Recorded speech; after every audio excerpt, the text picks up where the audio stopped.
Now it's very, very useful because you'd find out that if you have concepts where you have the logarithms in a base, let's say you have it in base 10, which is a very, very common base. Of course, base 10 is also the base we know as a decimal base, right? The base 2 is what we call the binary base. So the base 10 is very, very common. It's something you can find on the logarithm table. So let's say you have a question. Let's pick a quick one. So let's say you have let's say you have to find log 1000 to base 100, for instance, now, right? So this is very, very large numbers. We don't have any value that can solve this. What do? Right? We introduce a simpler number, right? We introduce the base 10, right? Because we know that base 10 is something we can find with a logarithm table or even with our calculator easily, right? So I can express this one, 1000 to base 100, as log 10 to base 100 times log 1000 to base 10, right? All I've just done is I've just applied that transformation rule, right? I've introduced 10 as the new number I'm using to split that base, right? And this will become log 1000 to base 10 divided by log 100 to base 10. All together. Now, log 1000 to base 10, I can write this as log, of course, you know that 1000 can be expressed in indices as 10 raised to the power 3 to base 10. And then I have this one as 10 raised to the power 2 to base 10.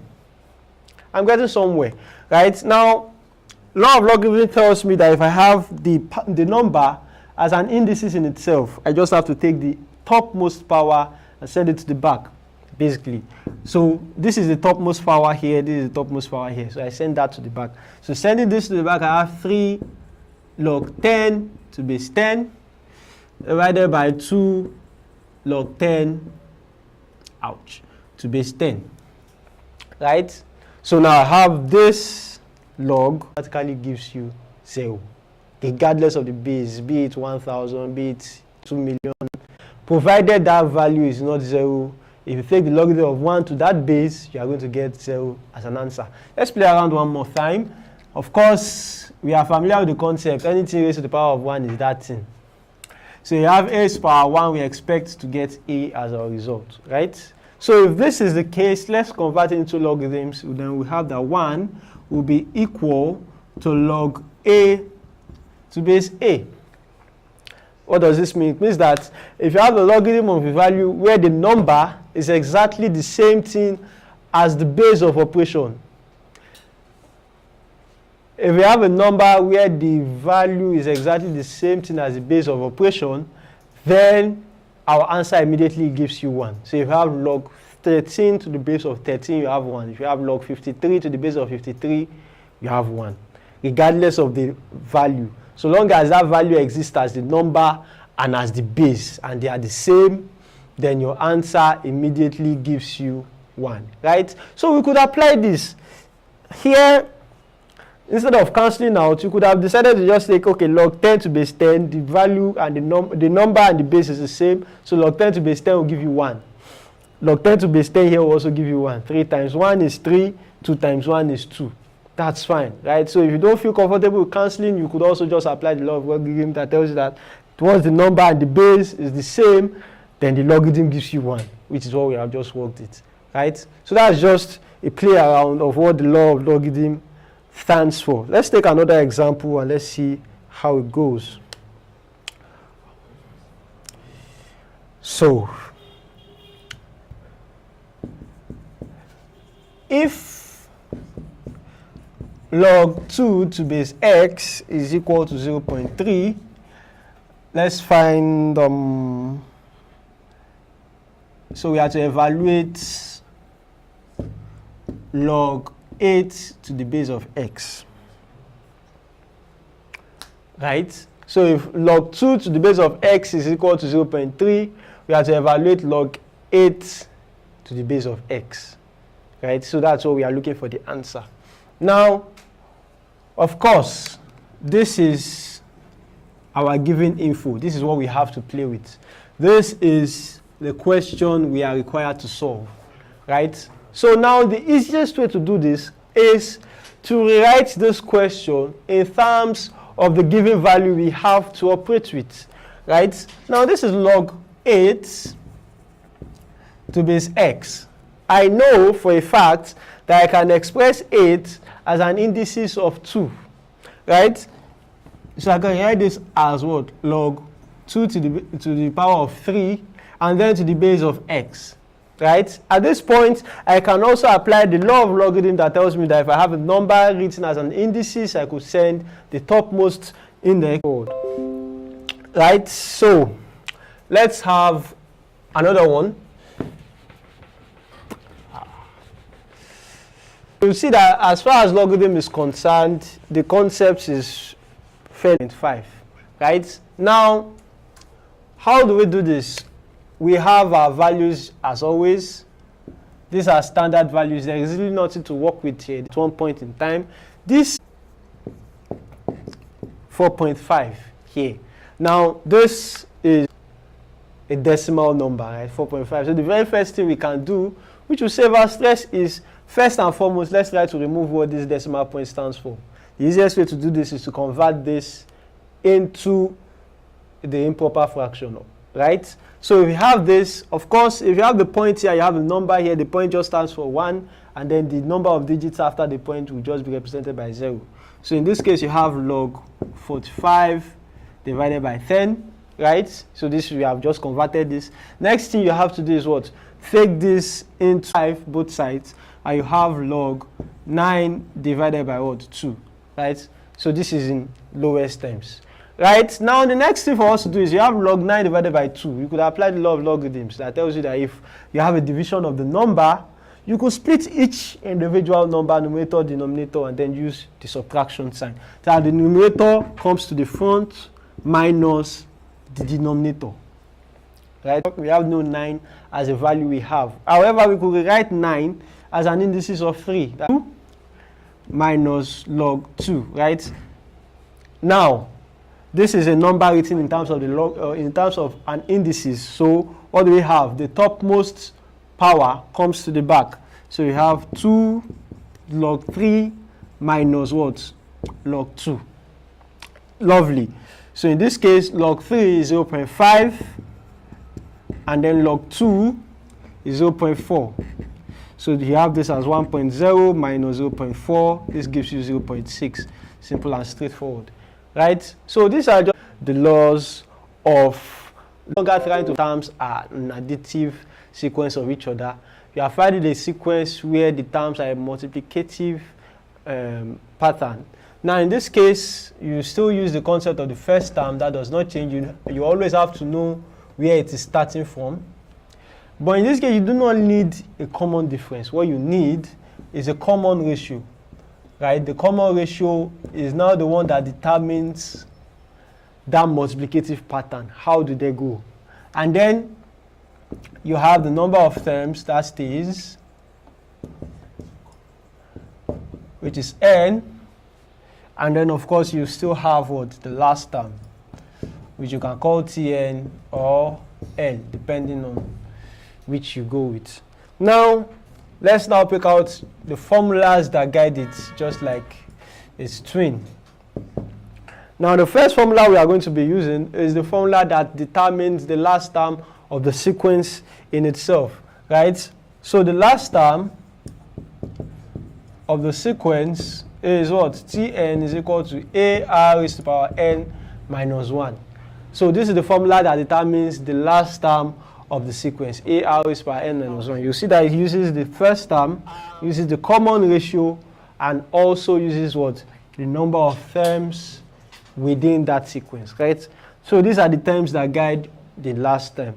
Now, if finding the sum of n terms, right, that's if you want to add the terms together, there is now a clause as far as GP is concerned. To find the sum of n terms of the GP, you now must be sure of how the common ratio is programmed. Is it a value that is greater than 1?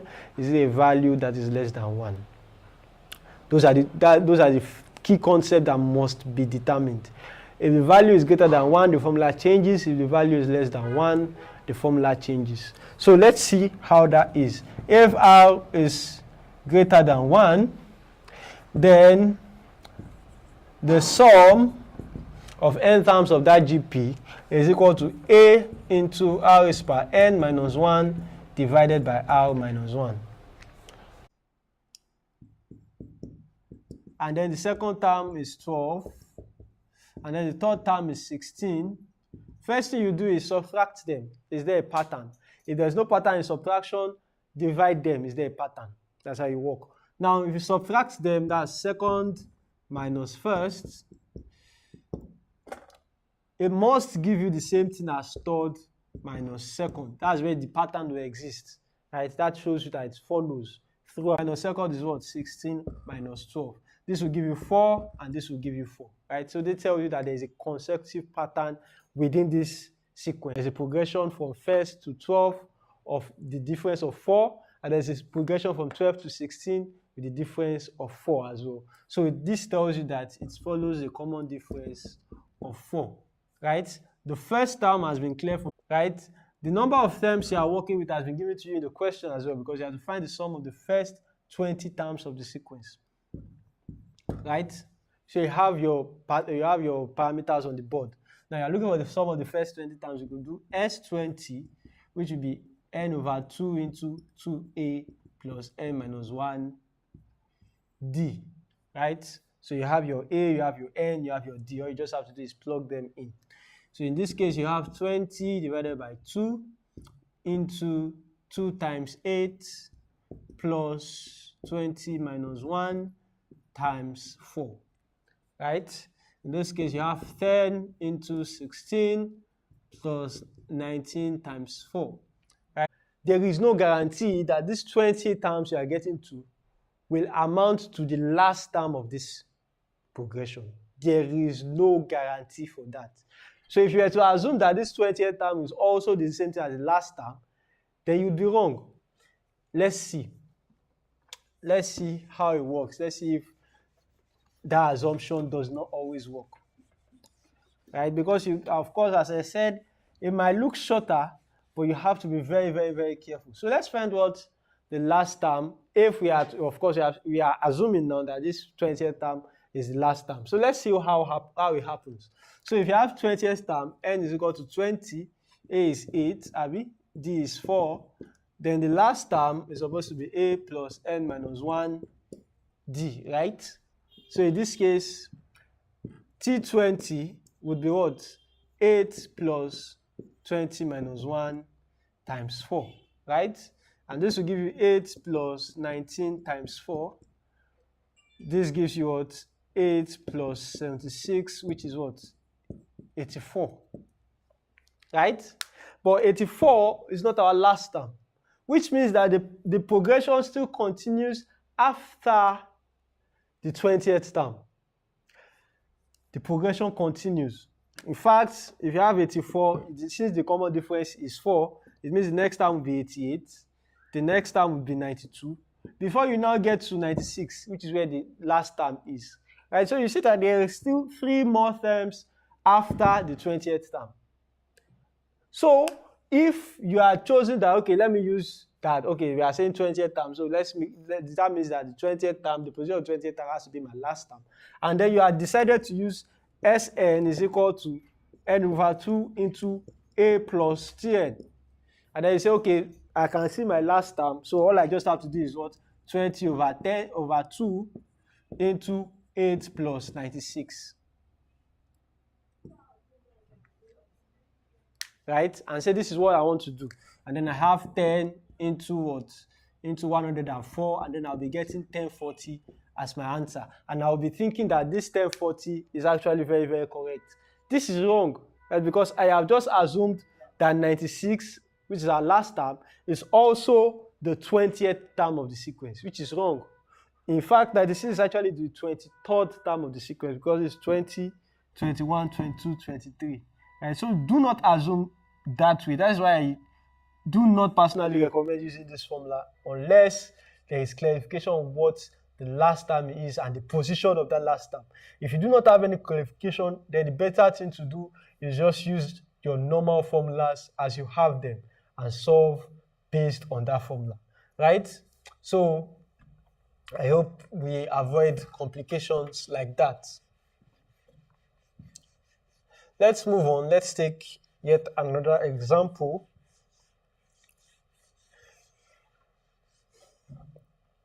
So we have that the fifth term of an AP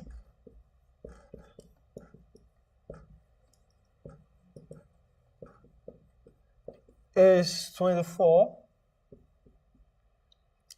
and the 11th term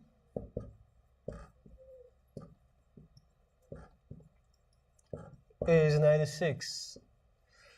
We have to find the first term. So you have the fifth term of an AP is 24 and the 11th term is 96. You have to find the first term. This is the question we are given. Now, this is a word problem. Our goal is first and foremost try to decipher this word problem into its mathematical equivalent. That's the first thing we have to do. Now, piece out the sentence bit by bit. The fifth term of an AP is 24. That's the first bit of information.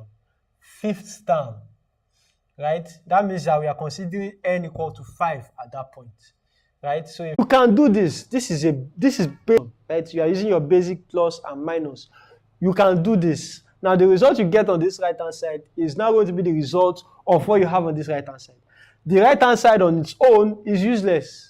A asterisk B has no meaning until you define what happens when you carry out this asterisk as a mathematical operator, as a binary operator, right? So the binary operator is hugely dependent on your basic operations. Without these basic operations, the binary operator has no meaning, right? So that's the very first concept that is important. So this is what we term as the definition of a binary operator. Of course, the definition changes per question. There is no standard definition.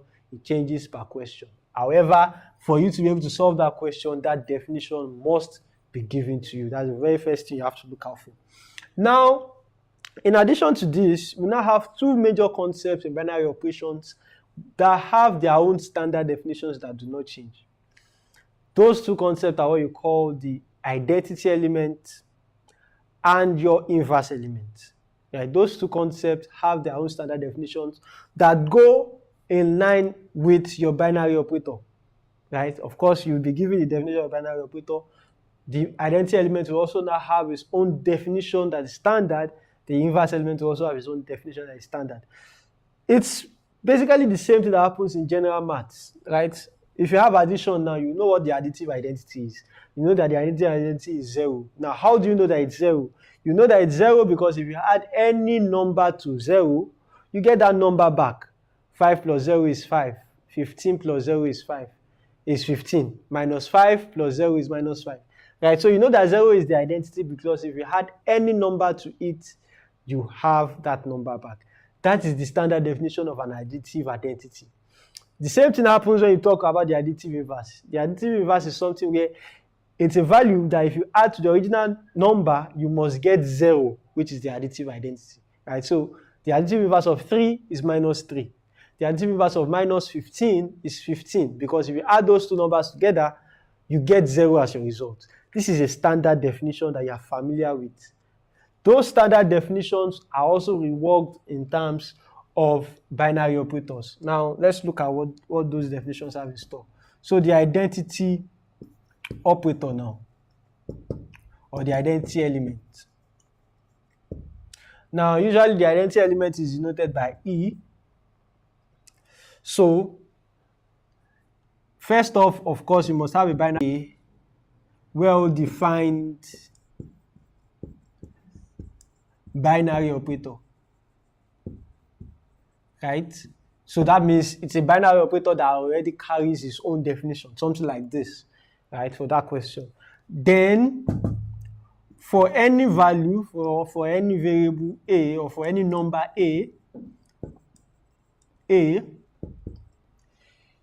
will be an identity element if A asterisk E is equal to E asterisk A is equal to A. Which means that whenever you operate any number, any value with that identity element E, you must get that value back as your result. Simple. This is just basically how your concept of additive identity works too. Any number you operate with 0 with respect to plus, you get that number back. Similarly, the identity element is such that any number you operate with respect to that binary operator, with that identity element, you must get that number back. That is how the identity element works. Similarly, for the inverse element, right? Of course, just like in general math, before you can say you want to find the additive inverse, you must have the original number. You can only find the additive inverse of 3, which is minus 3. You can only find the additive inverse of 1,000, which is minus 1,000. You can't just say you want to find a general additive inverse. You can find a general additive identity, which is 0.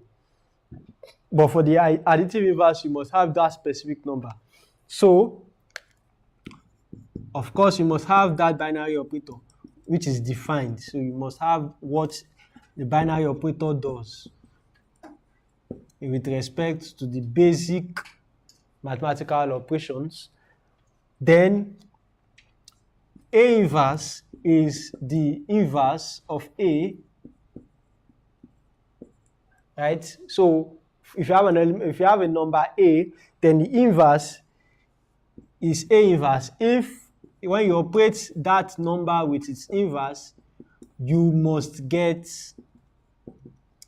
the identity element as a result, right? And just look at it in simple general math. If you have the additive inverse 3, your additive inverse of 3 to be minus 3. By the time you add them together, 3 plus minus 3 will give you 0. If you have minus 5, the additive inverse is 5. Minus 5 plus 5 will give you 0, right? So that is simply how it works. Once you operate that number with its inverse, your result must be the identity element, right? Now this is a lot of gibberish, right? This is maths. We now would look at what it turns into as far as the questions are concerned. So let's look at examples now.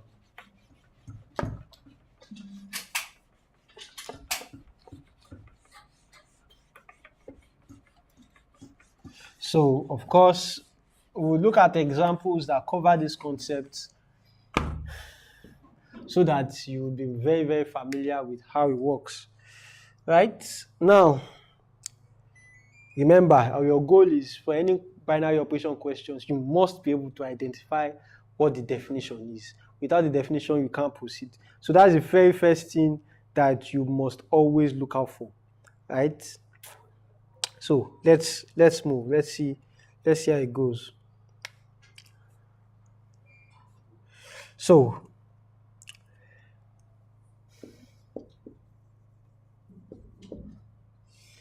a binary operation asterisk. Oh, sorry. Of course, now asterisk is not the only symbol that can be used for a binary operation. They are symbols. They are not having any meaning until they have been defined, right? So any symbol can be used. So let's say I use a triangle, for instance, right? It has no meaning until I define it. So let's use a triangle so that you see something different. A binary operation triangle is defined. Now this is where it has meaning. It's defined by A triangle B is equal to A raised to the power of B. Now this is the definition. So it means that whenever you operate with respect to that triangle, what you're expected to do is indices of those two values. So if you have A triangle B, A becomes your base, B becomes your power. Now, order is very, very important as far as binary operation is concerned.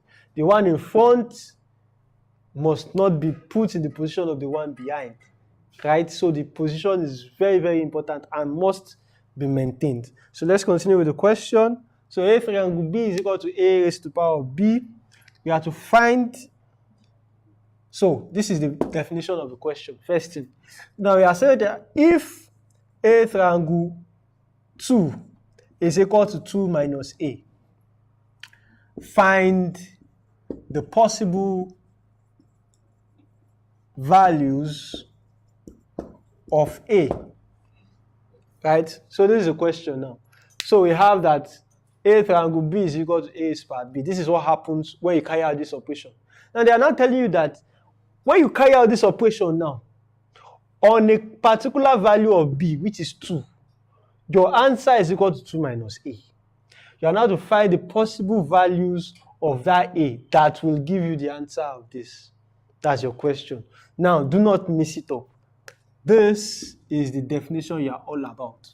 This is just a specific, right? It's just like if you have a general mathematics, you know what happens in addition. If you add two values together, let's say you know that if you had 5 minus 3 1 plus 5 together, you are just simply going to get is 8, right? And then you're now told that if you add 3 plus 8 together, what you get operation is, let's say, you're using your base 3 over a, for instance. Let's say we are just working with something. You already know what happens as far as the addition is concerned. All you just have to do is walk your way around what happens in addition and try to make sense with that. Right? So the same concept happens. We have been told what happens